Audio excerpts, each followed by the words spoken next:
Mark Robinson opening the Board of Water Commissioners meeting for November 19th, 2025 at approximately 5:45 p.m.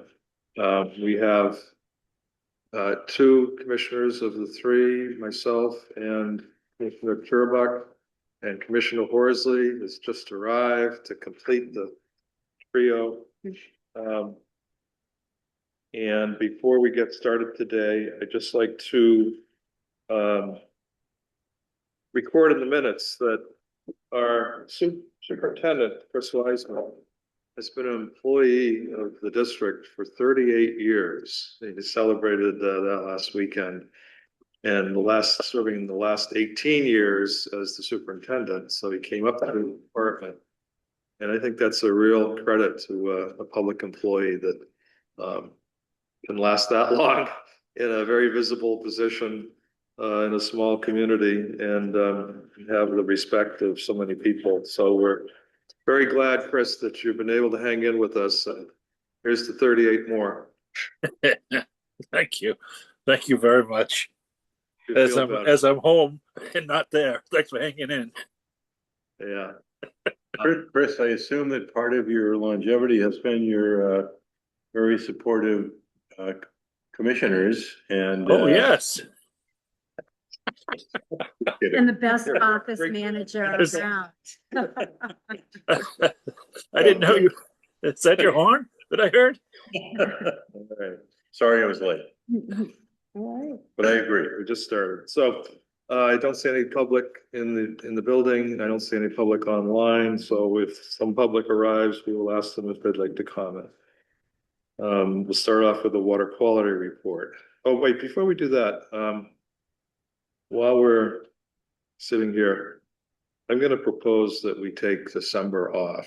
We don't have to decide right this minute. I just wanted to think about that while we'll get back to it at the end of the meeting. Unless staff or commissioners think there's some pressing business that we have to deal with in December. The third week is typically our meeting date and would be pushing it right up against the holiday. Okay, so water quality report, Chris. Sure.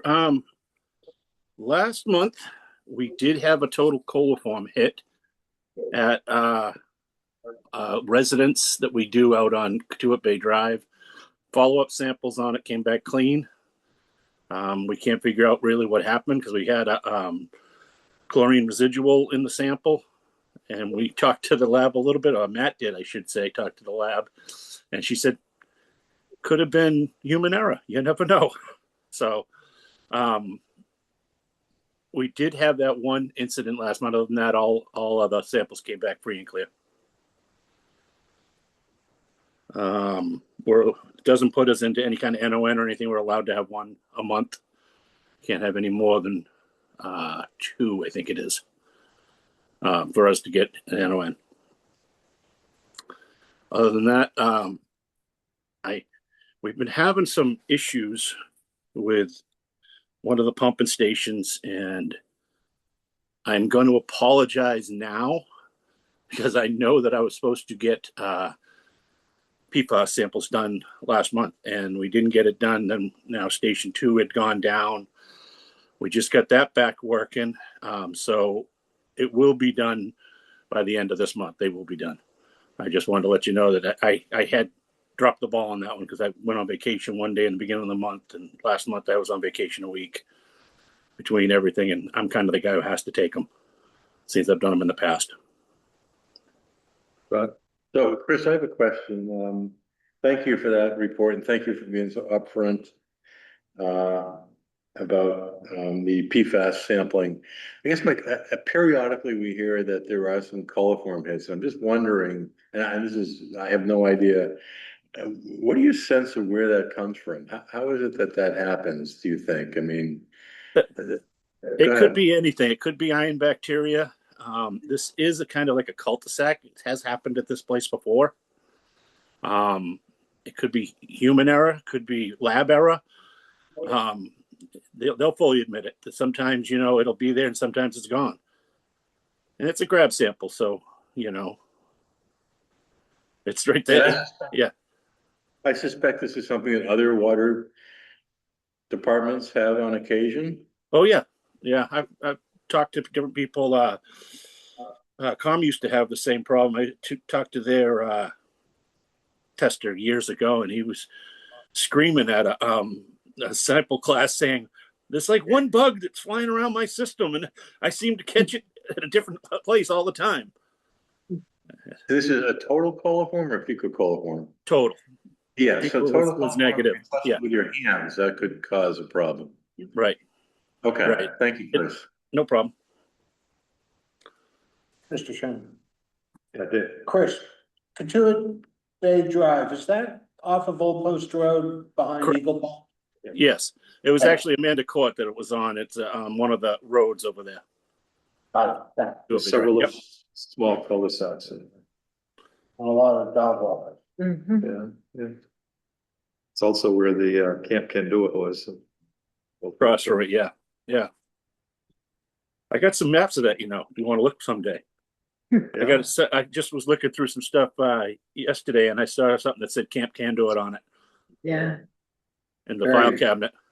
When I was poking around the woods in the 1980s, between Cotuit Bay Shores and their beach, their association beach, in the woods, there was an old wooden flat bottom thing that was 40 years old at the time. Well, I think it was some leftover landing craft or something. Really? That's what they used there. Wow.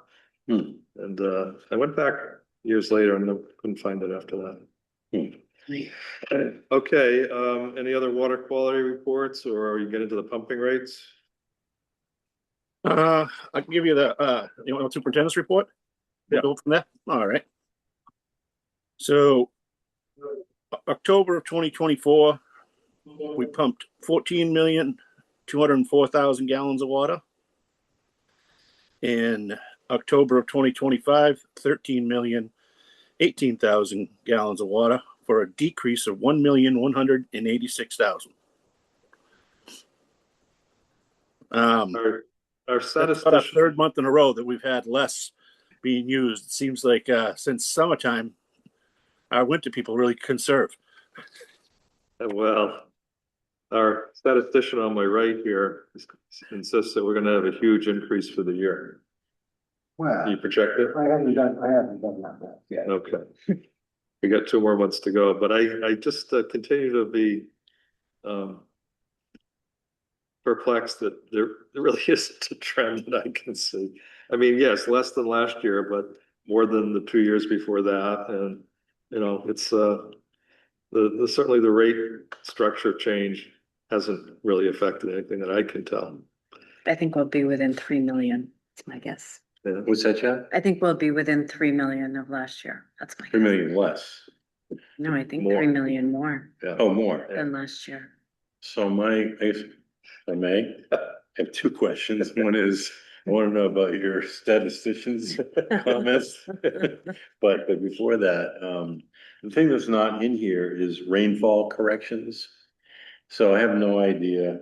And I think maybe we should somehow integrate a graphic of rainfall, monthly rainfall, just.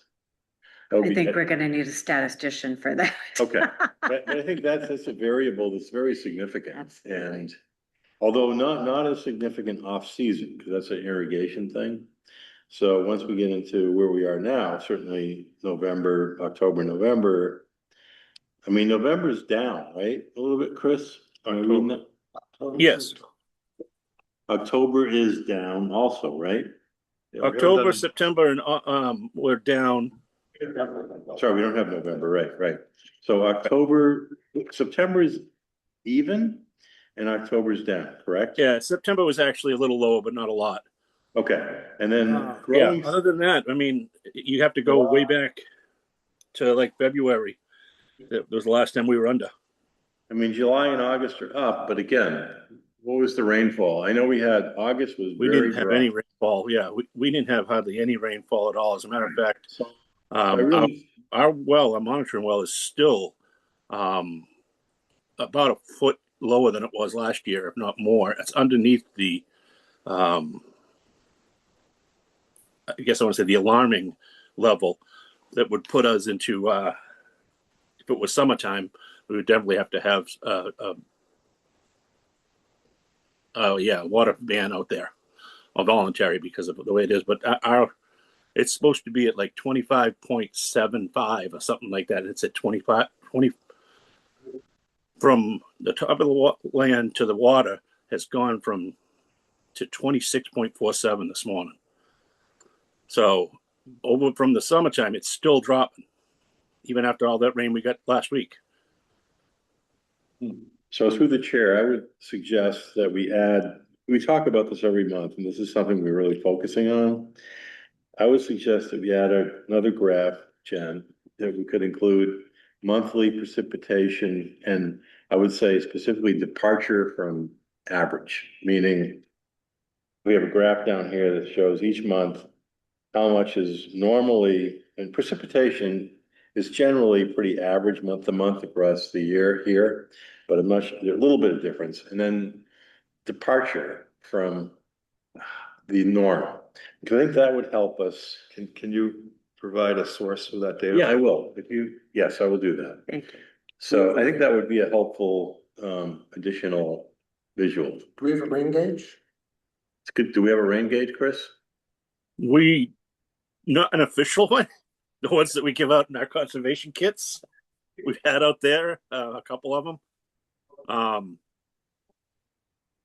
It's not hard to go online and look for those. Let's use the official parts. we- The nearest one is probably the airport, Barnstable Airport, Yeah. right?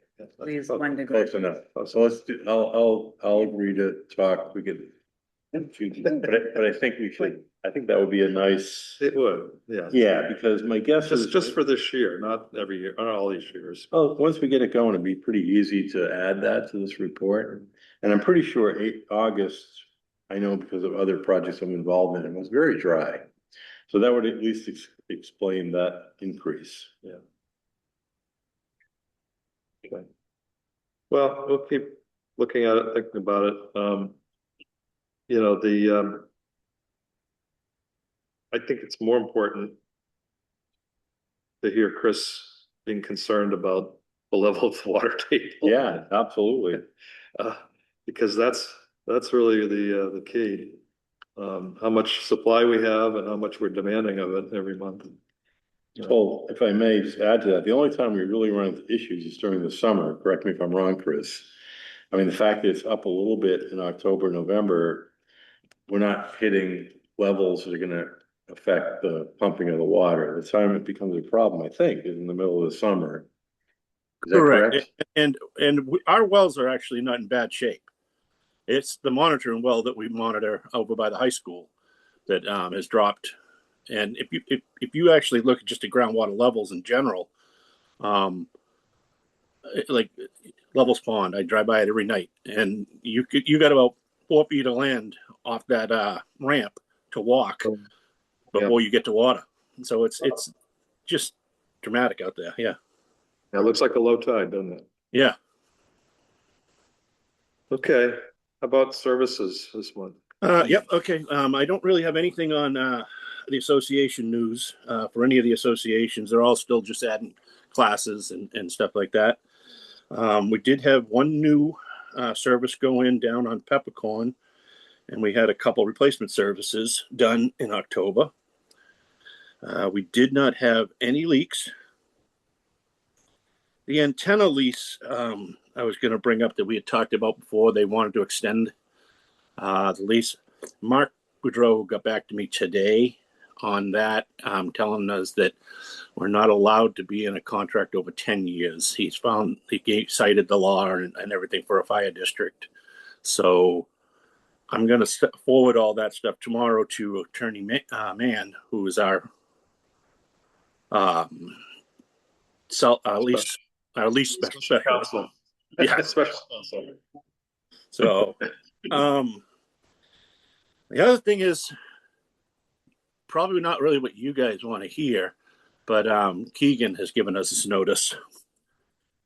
The newest guy. Oh, no. Yeah. He's heading to Portland, Maine, and going to go to work for Portland Water and Sewer and moving to Maine. Oh, boy. Yeah. Wow. Again, I mean, this is you know, it's good we have longevity at the top. Yeah. We don't take that for granted either. I mean, I know you like Maine too. We don't want you to.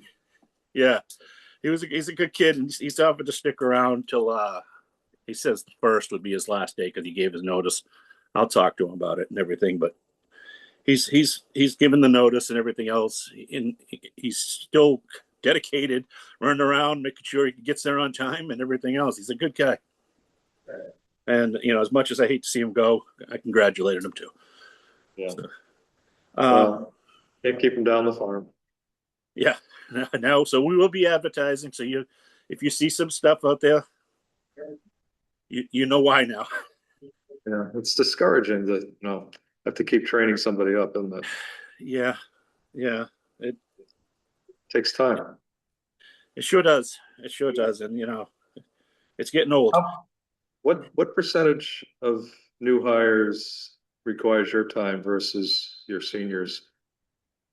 I probably do not put as much time with the guy with them in that I should.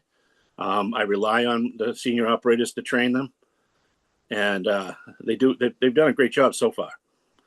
So I mean, they probably are knowing those pumping stations better than me. I could ever know now. Yeah. They're the guys that take care of the system down there. They're the ones that do the maintenance on it, and they're the ones that teach him what to do down there and everything else. So I rely heavily on them. Yeah. Okay. Well, we'll keep our ears and eyes open. And how many other districts or departments are hiring right now, dude? I know this summer we were in competition with Palm for a new hire. Yeah. And Barnstable for a while there, but Barnstable got their filled. They got a great guy over there, we'll say. My husband. Okay. Yeah. Well. Oh man. The guys want to poach him to come. Yeah, I don't know if anybody right now is advertising out there. I can ask around, but I haven't heard of anything. Last time it was Calm going at the same time, and it's unbelievable. They were having trouble too. Did the tech schools, would that be a place to look at all? They actually have started doing. I'm not sure if it's the upper or lower. One of them has started doing a class on them. On training these in the plumbing department or something like that. Wow. Yeah, well, one of the I'll have to ask Bob Prophet, who's the chairman of Barnstable County Waterworks Association. He was telling me that a while back that they had proposed it to him, and they're starting to teach it in the tech now. Because certainly there's going to be a need for sewer techs. That's for sure. Around here, and they could be training water techs at the same time. Well, community college used to have a program for wastewater techs. I don't know if they still do or not. Not smart. I know that at one time that they did have classes for taking your ones and your twos and stuff like that, because Ray Jack used to teach it, and you'd have to go through Cape Cod Community to do it. Okay. Anything else? Well, this is more of just letting you know, since you said we might not be meeting in December. My senior guys came out and talked to me the other night, sat down with Jen and myself, and suggested something to us. We were going to be half staff the day after Christmas. And they were like, maybe if everybody wants to take a vacation day, we'll stick around. We're not going anywhere. He says, but we'll just close the shop down for the day and come in only in case of emergency. I said, as long as nobody ever wants to do use up a sick day, that's fine. Excuse me, a vacation day. They said, yeah, we got to use them anyways. So we're going to be, with your permission, of course, we'd like to keep the office closed the day after Christmas and be available in case there's any emergencies. And everybody will use vacation day to do that. Well, as far as I'm concerned, that's your call. Okay. Likewise. Better to inform you than to have somebody swing by the day Yeah. after Christmas and say, what's If it's- going on? Yeah, I mean, they're using their vacation days. Yeah. You decide if there's enough on-call coverage, so. Correct. Right. Other than that, that's my report for now. Excuse me. Okay, thank you. So we have old business, usual suspects. We have one new item, well, newish. So, source water protection, Scott. Yeah, so we had a meeting on, yesterday, was it today, Tuesday? Yeah, yesterday. And probably the most significant development is, Who's we? I'm sorry, the Comprehensive Wastewater Yeah. Management Right. Ad Hoc Committee, which I chair, is going to be recommending to the town council in January, a number of updates to the CWMP plan. Perhaps the most significant for Cotuit is that, we're gonna be recommending that a new health regulation be put in place that requires upgrades to IA, innovative alternative septic systems within 1,000 feet of the shoreline, triggered by new construction, upgrades, expansions, repairs, real estate transactions. So that is likely, in my opinion, to go forward. There seems to be a lot of support for it.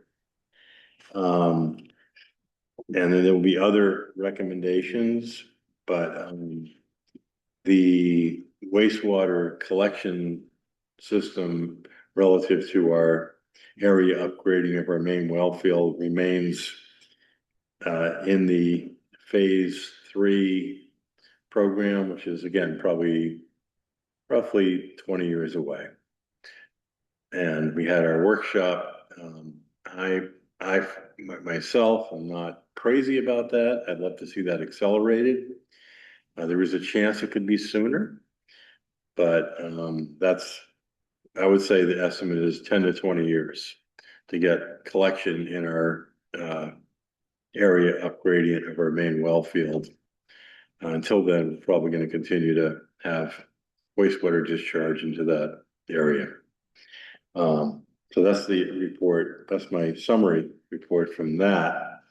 I did attend the policy meeting for the Cotuit Fire District, and I can either report on that. It's not on the agenda here, but I can either report on that now or Yeah, later. go ahead. So okay, thank you. So we met as a policy committee, and the primary recommendation that came out of that was the possibility of joint meetings between the water commissioners, fire commissioners, and prudential committee. Purpose being to provide better coordination between the three entities and also to encourage more public participation. So we discussed the possibility of doing that annually versus quarterly. I suggested let's try it once and see how it goes. It's a good idea. So I think that You're out of order. No, you're out of. yeah, John Havel, the Prudential Committee recommended that, and we had a good discussion about it. I think all agreed that we should give it a try. So my sense is that we'll see something in the new year. A proposed meeting of the three entities to meet together. I'm a little bit unclear how the agenda might run in terms of our business versus theirs, but nonetheless, I think we're going to give it a try, and I think So it'd be a regular meeting of each of the committees. So like we take up an hour, they take up an hour, and the other one takes up an hour.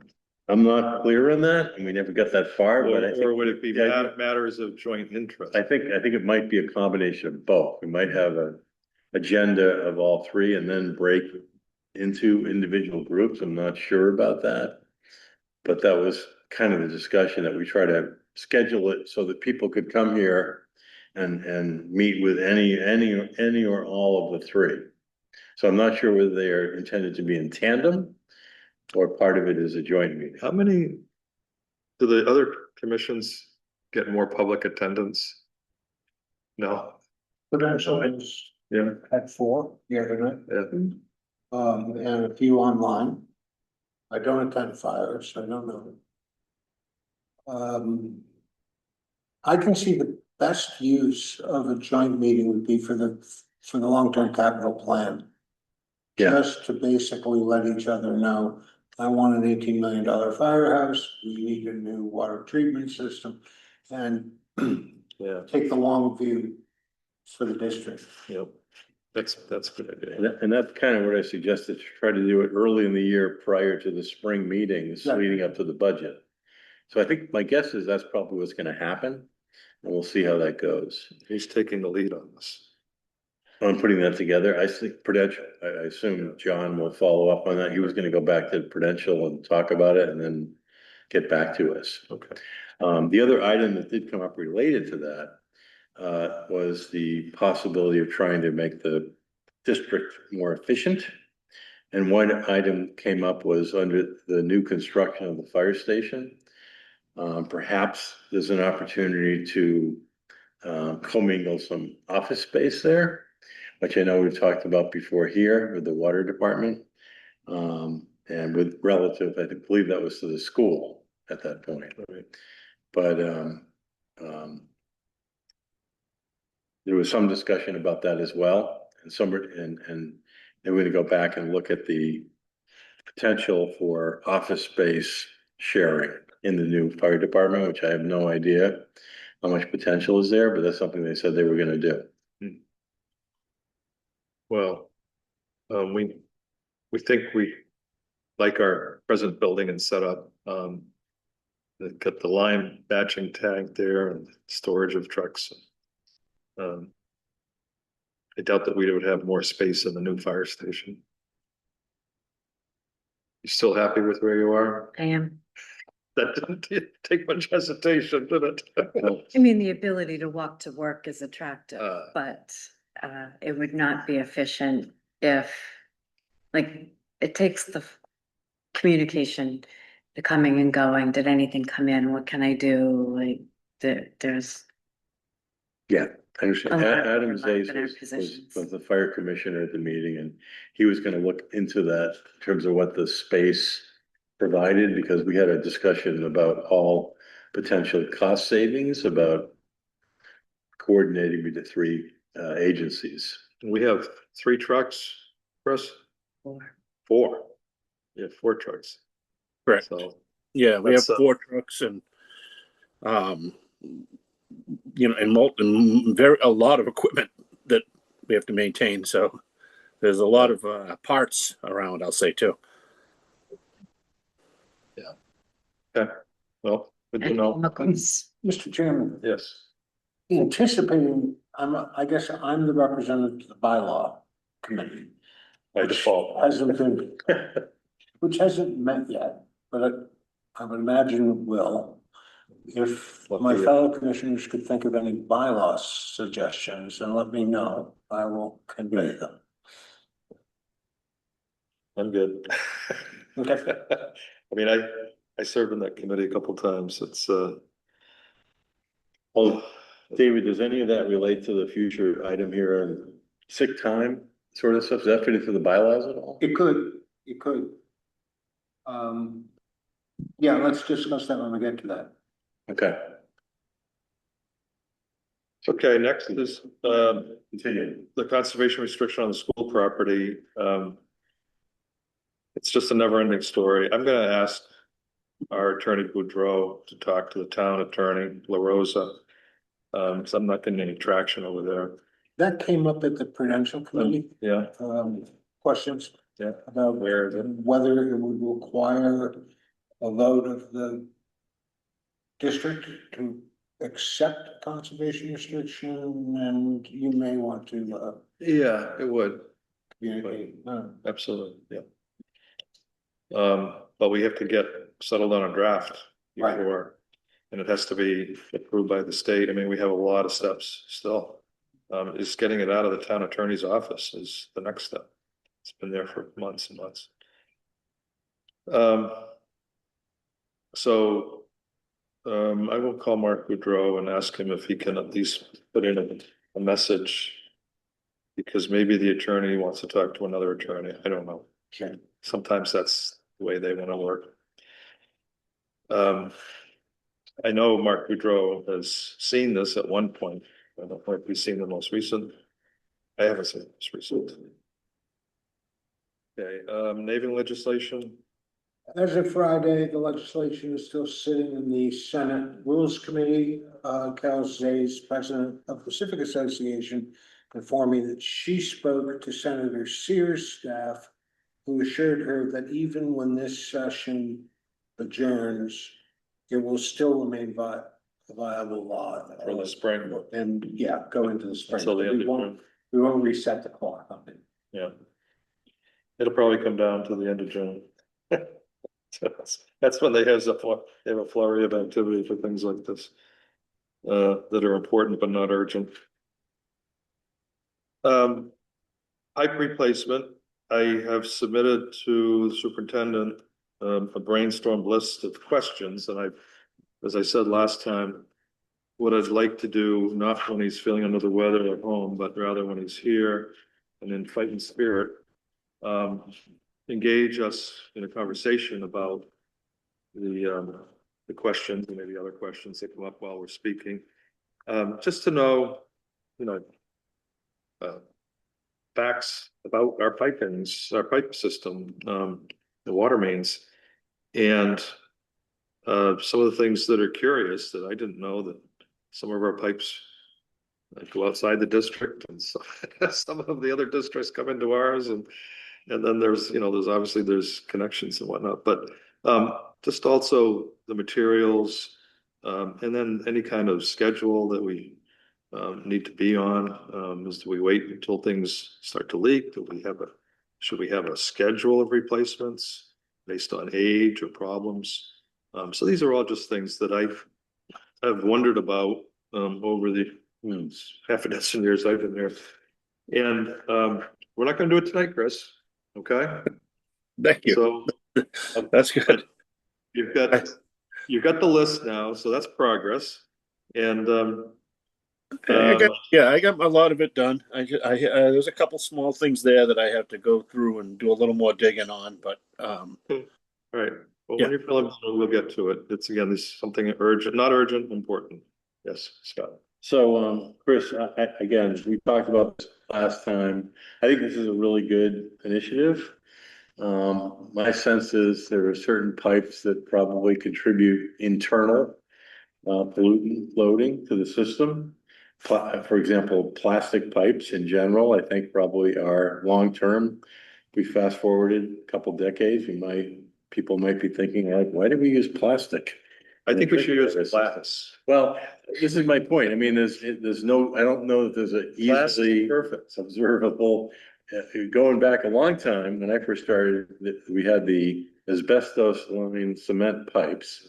And then we came up with a great solution. We'll line them with tetrachloroethylene. That would keep the asbestos out. And then all of a sudden, we had tetrachloroethylene problems. Amazing. So the piping thing is a pretty significant issue, and I think it's a great thing. So my question again, Chris, is how do we get from where we are now to a maybe GIS-based map of what we have in place and some assessment of which pipes might be more of a threat than others? Yeah, so that's the big picture, and it's a big project. I know Scott being a water quality guy, this is his main thing. That's part of it. We also want to just know about required. Yeah, I get it. Figures about the system itself. But that's very important. And what about the new pipes? Could they be gluten-free? I mean, So Chris, where are we at? What would it take to get from where we are today to my recollection is we don't have a good map of the distribution system now with pipes, correct? Well, what we have, if you look behind you at that map, it's color coded for the size of the main. There's nothing that we have that has what was installed was it cast iron that was put in 1936? I'm going to assume from repairs that I've done, yes, it is cast iron. We did not use lead in the joints. There was like a kind of rope you could bang in there on the joints to keep them right. I think they called them oakum, something like that.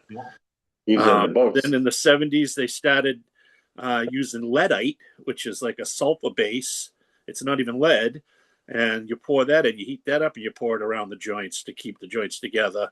And then they went to the plastic, excuse me, the rubber gaskets with the ductile iron and the cast iron after the 70s, around the 70s. So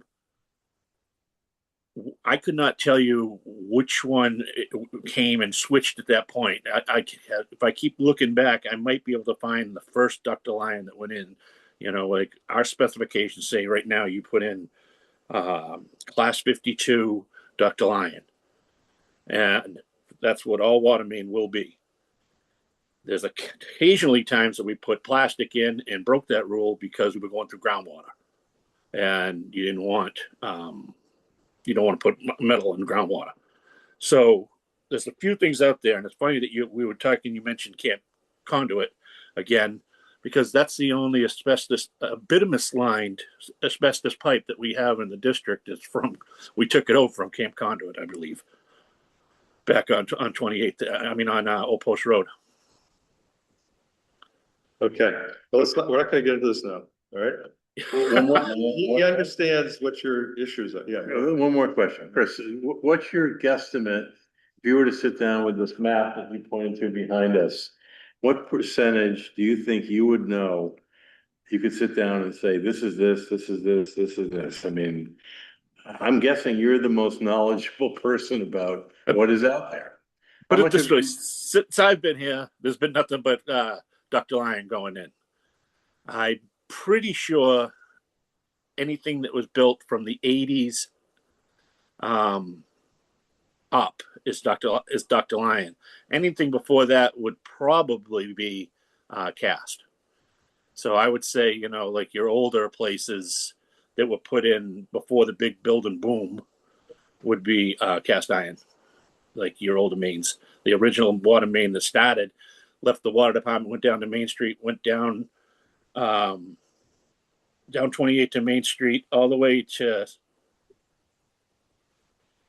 Ocean View Ave and a little beyond, and put around on Ocean View Ave, which is kind of weird because count number one was the Cotuit Pines, and that was a commissioner when they put that in. There was a commissioner that owned the Cotuit Pines.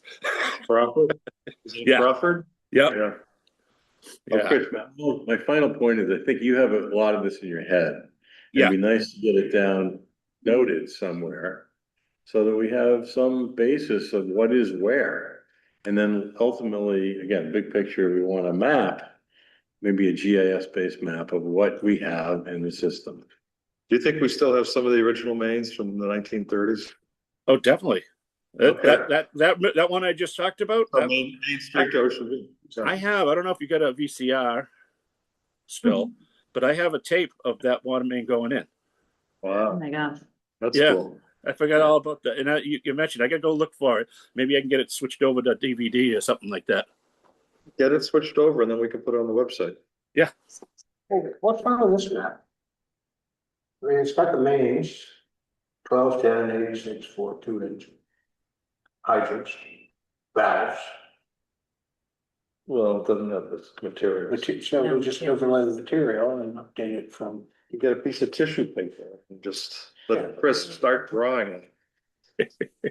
We could, that would work. It's old school, but then you could digitize it. We get something. I'll get on it. I'll start doing some investigating, looking around and talking to a couple people. I know Barnstable's doing a whole master plan with Haley and Ward, I think they're doing it with. And they're out like pressure testing at the far ends of the district, and it's a whole inventory of what's in the ground and what they're gonna do in the next 5, 10, 20 years.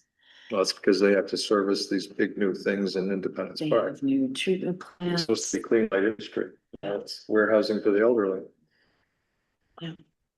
Anyway, It's a big thing. okay. Um, Commissioner Churbuck, would you like to dive back into the sick time memo? Sick time. I don't know if my fellow commissioners had a chance to read the memo. Did we get it before tonight? I don't remember seeing it. A draft. This thing from Pierce? Yeah, that came in on November 4th. Oh, okay, this is the one that was distributed. Yeah, Okay, I did see that. so the questions I posed and shared at our last meeting with you have been answered by Attorney Pierce. The long and the short of it is, benefits are not covered by Massachusetts wage law, so we're not under any legal threat of suddenly having an employee retire and needing to be paid the following day. His interpretation of the law says that we can wait until the next fiscal year or whenever we fund the liability. He also gives some recommendations on changes that we could make to the employee policy about notification and about when the benefit would be paid, to sort of tighten things up and remove the ambiguity. He also gives us 2 sample motions, either rescind benefit and stop offering it or to retain it. And he punts a little bit on the question of the best mechanism to fund the accrued liability, saying that's really best left up to the district treasurer. But he does offer some examples of what an article might look like on the next warrant to establish a reserve fund. The memo goes into the history of the benefit, and I think disproves some allegations that this is a surprise to the district. This has been in effect since the mid-90s. It has been published in past annual district reports. It just hasn't been funded, and a specific fund has not been established to do so. The good news is that financially, the district is in extremely good shape right now. And I believe that water department revenues are running 20 to 30% above where they're expected to be at this point in time. So if push came to shove, I believe that we could absorb the liability out of the current budget. What I told the Prudential Committee at their meeting on Monday night was that the memo had been drafted, that I hoped at tonight's meeting to gain consensus to sign it, send it to them with Attorney Pierce's recommendations, and then at their convenience, offer to meet with them to come with a plan of action. Good, well, I would like to go and have you present this and answer whatever questions they have. I think you're best first in it. I'd be happy to always chat and introduce it. I think it's important because it raises some interesting questions that may be covered in the bylaws that the Prudential Committee may believe that they should be reviewing our employment policies and approving them, which I disagree with. And I think that we should clarify that point with them. Yeah, I mean, we're elected officials, just like they are. And we have our duties and responsibilities. The intersection, of course, is in how money is spent by the district. Okay, so we're gonna vote, so you have a cover memo here. As the cover memo here, if you agree, I would recommend we sign it. Yeah. And ask, Jen to, We saw this before, yeah. yeah, this has just been slightly revised to note that we now have the legal opinion from Attorney Pierce. And I mean, it's essentially unchanged from the first reading, so. Good. And then, ask, Jen to transmit that to Mark Lynch. And make themselves available should they want to discuss. Okay. Let me ask the staff if they have any comments or concerns about this. Chris? Not really. I kind of like the explanation he's given in here of, he's quoting everything, the different cases and everything. I think it gives us a good foot to stand on. I'm the reason this is all happening, really, I believe, because I have quite a few on the books, and I don't want to lose it, or anything like that. So I appreciate everybody doing what they're doing, and I don't think they want to take it. I think they just want to protect themselves. So I'm hoping, at least. So you're satisfied with the memo and in our cover? Yes. Jen? Yes, with Attorney Pierce's letter attached. Right. Like Chris said, I think he spells out pretty clearly in there, what would happen if the benefit was rescinded. The liability still exists. And as I said to Commissioner Charbuk, I think number 5 is really the bottom line in this is the answer to this whole thing. It's, do we continue the benefit? Do we, and if so, how do we fund it? And, This proposed warrant article yeah, makes sense? yeah, Okay. yeah, with an amendment to the handbook that says this is how it's funded. Okay. If you look at the end where the summary is on here, this is just something, and you guys have probably heard this before, but they talk about this fund being called a compensated absent reserve fund. Jen sends them a report every year for compensated absent report. Every year they call and ask for it. I don't know why this wasn't done before. They have that in their hands all the time. Every year, Ray has that in his hands. And that should be a question to ask to them. Why, when we send a compensated report out there, is there something not set up already? Okay, can I ask that you print that and email it to us, just so we have it when we go? Maybe you already have it. Yeah, Examples of the that. compensated absence. Yeah. And we Rob? don't have the ability to set that fund up. Only the treasurer does. So Would this warrant article help to do that? Adjusted warrant article? Mm-hmm. Yeah, okay. All right, any other discussion? If not, I'm going to entertain a motion to approve the unfunded accrued sick time benefits letter memo of November 19th to the Prudential Committee with the attachment from Attorney Pierce. So moved. Those in favor? Aye. Aye. And it's unanimous, so I will sign this original. Good job. Thank you. I'd like to commend Commissioner Sherwick for the detailed research on this. Credit to Jen and Chris for helping me understand the history of the benefit, and to Attorney Pierce for knowing his employment law.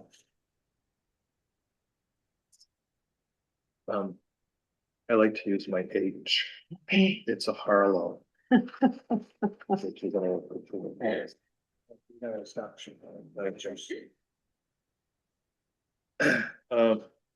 One last statement related to this. When this initially broke, and I was as surprised as everyone, particularly when the inflated figure of $300,000 was thrown around. it was stated that this is the type of benefit that's no longer offered in the corporate world, and it's the more I dig into it, the more I think about it. I think that the reason why the district has enjoyed such long tenure, as you pointed out earlier, at the start of the meeting, from our superintendent and from our office manager and from the rest of the staff, is because of things like this benefit. This is one of the few hired positions in the district where knowing what's buried really counts. It's an improved amount of knowledge that is invaluable. And as we have a hiring issue year in and year out, because of the unique demand that the employee lives within a certain radius of the district, this type of benefit is what makes Cotuit Water Department an attractive place to work. So I am inclined to support the retention of the benefit. Well, certainly agree with that. I mean, we we think our main asset here is our pipes and pumps and tanks. It's really the people, I mean, the people that are can't run the system without the people, even though a lot of it's automated. We still need somebody to turn the switch. So, and just this, discussion about the pipes. We had a brand new superintendent. He or she would say, "Oh, no, Look at that. I guess they're all wiremen." So, good. Well, thank you very much, Dave, for doing all this. And any new business? If not, we'll approve the meeting minutes for October 22nd, 2025. I've read them, look fine to me. Any changes, suggestions? None here. I move we accept the minutes of October 22nd, 2025. Moved and seconded to approve. All those in favor say aye. Aye. Aye, it's unanimous.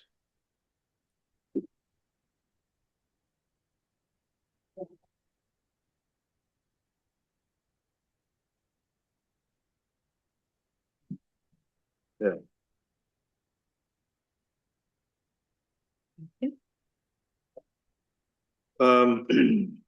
Any other business to come before the Board of Water Commissioners? I see no further comment. So we'll talk now about the next meeting date. You heard my proposal earlier on. Is there any specific urgent need to meet in December? I like your idea of skipping a month. We'll schedule in January. I agree. Okay. And nothing else for Chris or Jen that says it can't wait? I guess I would just amend that by asking Chris if, at your discretion, I think if anything comes up on water quality or superintendent's report, maybe an email. But if we don't hear from you, we'll assume all is good. That sounds good. Okay. So the third Wednesday would be the fourth, no, it's actually the first. Yeah. Yeah. I don't have a problem with that. Works for me. Okay. So we will meet here at 5:45 on Wednesday, January 21st. And we won't see each other until after the new year. So I would wish everybody a happy holiday and hope you come to my party. Anybody. Is there a motion to adjourn? Move to adjourn. Okay, the motion's been made, seconded, All right, second. and it's all in favor, say aye.